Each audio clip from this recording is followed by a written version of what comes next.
Hey guys, it's me, it's Queen Set Haru. And if you haven't already, please smack the subscribe button and hit the bell, okay? Somebody asked me a couple of days ago, and I've been thinking about this and laughing to myself. They asked me about what was my most intense spiritual fight. One of the things that happens in the pagan community that is really immature is that sometimes pagans will put spells on each other. They'll get into a fight, they'll get into an argument, they'll get into a disagreement, and then they'll put spells on each other, you know. Um, and basically, what ends up happening is one person puts it out, the other person sends it back. Maybe other people get involved, other people from their coven get involved. Is what I call magic wars.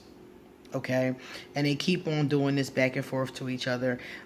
People who engage in this kind of energy, to me, has always reminded me of high school. You know, I never engage in the energy. I've been attacked. The person was asking me about my most intense fight. I've been attacked. You know, I've had lots of people try to come at me over the years, you know.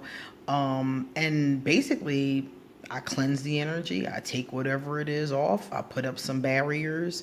I move on. Most things, if you have a protection magic, don't even touch you in the first place. And then if it's somebody who's really, really strong and they can break through your barriers, then you put up a new barrier, clean off what they did, and you move on. You know, I'm not somebody who sends back energy. If somebody throws energy at me, I cleanse it and I ground it. That's it. You know, but the most intense spiritual fight I actually had to fight for 2 years. I had this guy that I used to know, very dark energy, you know, did negative magic towards people, what they call black magic towards people. And I'm when I met him, you know, it was weird. We were on the same like spiritual strength level. So when I met him, we were cool and everything because I've always tried to be open minded to people on different paths, you know, different pagan paths. But the longer I've been a pagan, the longer I've been a priestess of Mayat, I've realized that everybody is not on the same page, you know. So I've become a lot more introverted in that way. And at this time, I really wasn't. I was just, you know, open minded. You know, I didn't even know. I knew he did magic, but I didn't know exactly what kind. We just met each other. And we were talking about it, laughing and joking, and we met online. You know, that kind of thing. Well, after a while, what happens with a lot of men? A lot of men are accepting of the fact that I'm a lesbian, and they automatically assume that after I get to know them and be friends with them and like them, that I'll be open to dating them. And so this is where his thought process went. And it didn't happen. So when it didn't happen, which it never does, it almost never does with anybody, but especially not with me. It never does with me. I'll flirt with a man and play with him and talk shit to him for a millennia, you know. But when it come down to, hey, what's up? Dude. You know, I think it's funny to laugh and joke and flirt and play. I think that's fine. But I'm already upfront with them. Like, I don't mess with your kind. I laugh. And I tell them I laugh, I joke, I play, I talk shit, but stay in your lane. Okay?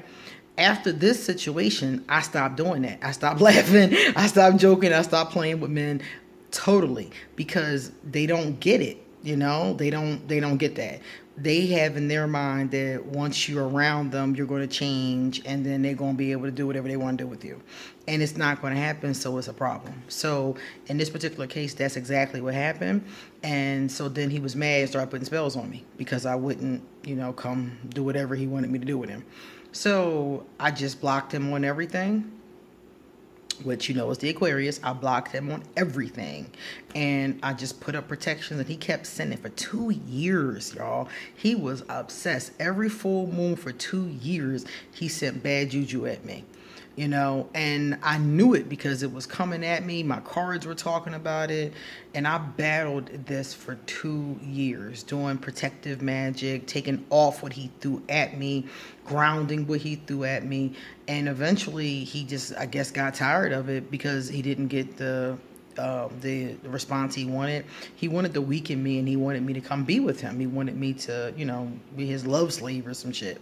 So it didn't work after 2 years of me battling him, and him throwing bad juju and all these, spells at me.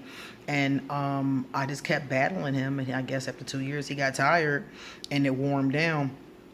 And an elder did a reading on me, and the elder was like, who is this guy?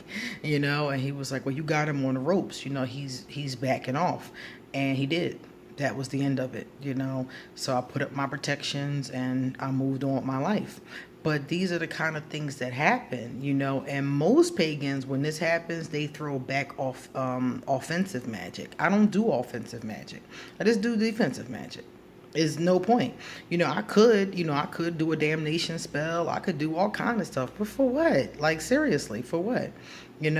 Because in my tradition, number one, I've taken vows not to hurt people. So if I start hurting people, then there goes my vows. There goes my priestess. There goes my priestess abilities. There goes my everything. My heart, my life, my world. There it goes. Number one. And so I took vows not to do that. So can't do that. And then number two, I seriously believe in karma. So whatever you put out comes back. So if I put out spells, hexes, negative energy, curses, I'm going to get back 10 times, according to law, 10 times what I put out. So I don't do that. I'm not going to destroy my vows first and foremost, because I don't want to lose my yacht. I don't want to lose the spiritual system that I've initiated into. And the spirits do not roll with you if you start to do things like that. That would be devastating to me, to lose my abilities to read, my discernment, my clairvoyancy, my ability to talk with spirits. If I lost those things, I would live, but I would be very hurt, because it's part of my identity. It's part of what I do. It's part of how I live my life, this every day today, So, And then, like I said, it's not worth it. And then the karma. So whatever I put out, I'm going to deal with all of that. So why would I want negativity in my life? So I'm not going to put it out. I'm not going to put out those bad energies. So that was the most intense spiritual battle that I ever had. Looking back on it, it makes me laugh, because it was my fault. Number one, it was my fault because, like I said before, I was teasing this person. That was during a time, like I said, it was like about 5 or so, maybe years ago. And I, at that time, did not realize that teasing men was not a good idea.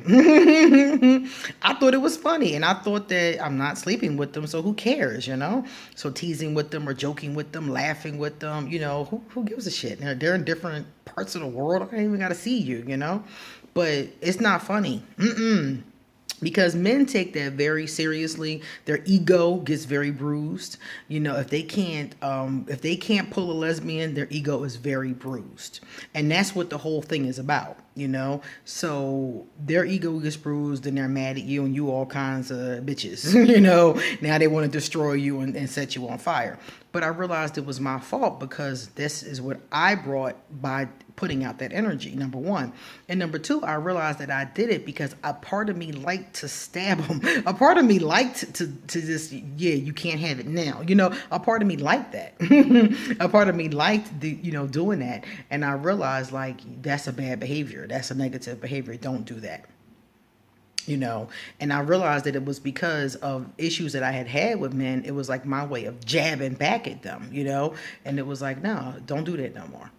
Stop. If you ain't into them, just don't be into them. Don't be teasing them and playing with them. Leave them be, and that's what I did. And that situation, it was the life lesson. It was the catalyst for me to say, ooh. So now when I talk to brothers, I'm just straight platonic. Hey, how you doing? Nice to meet you. You need some help? Like, what's up? You got a question for Ask An Aquarius? That kind of thing. It's not like it used to be. I used to be like, hey, what's up with you? Okay, and I would play with them and laugh and joke.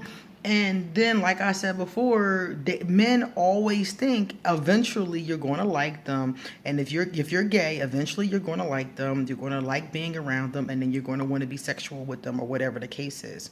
They always think that it's because men hurt you or something like that. It never dawns on them that it's just something that you're just not into. you know and if you want to play and laugh and joke, that's cool. I think flirting is very innocent, quite frankly, but everybody does not. And if they're doing it out of their ego and you crush their ego and then laugh about it like I used to, they're going to get very upset with you. And that's what taught me, don't do that. Don't play with them. Don't. So it was good. It was a life lesson for me. I think that was a character flaw, and I think that made me a better person. So I think I'm a better sister to my brothers because of that. So even though it was 2 years of a negative experience and fighting back, this negative energy, and he threw juju every month. Every month I was blocking. It was messing with my life. It was messing with my health. It was messing with my money. So I had to keep fighting it just to draw in the positive energy. So I realized after that happened, don't ever do that again. Don't ever do that again. And I never did.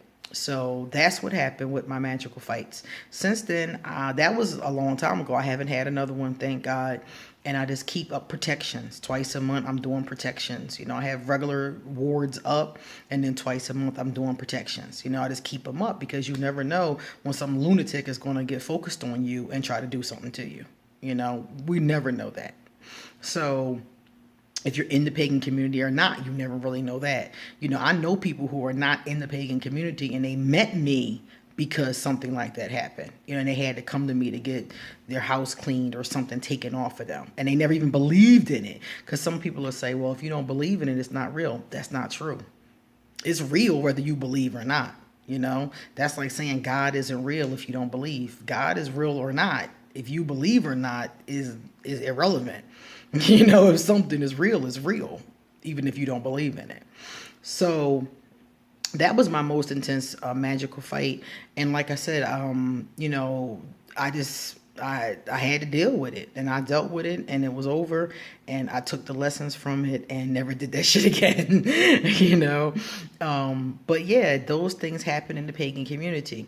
A lot of shit happens in the pagan community. Like I love being a pagan. I love worshiping by myself. I love, going out into the earth and, honoring the earth and doing rituals on the full moons. I love those things. I love the energy from it. I love what it brings me. I love it. But it's not like it's a perfect. Whenever you got people, there's imperfection. Whenever you gather people together, there's jealousies, there's negativities, there's egos, there's fighting. That's why I just kind of stay to myself. I know 1 or 2 people in the community, and I just really stay to myself. Because at the end of the day, like I said before, you breed these problems. Whenever there's humans, there's problems. So that's my spiritual fight. That was my external spiritual fight. My internal spiritual fights are the ones that are actually the more difficult. See you later.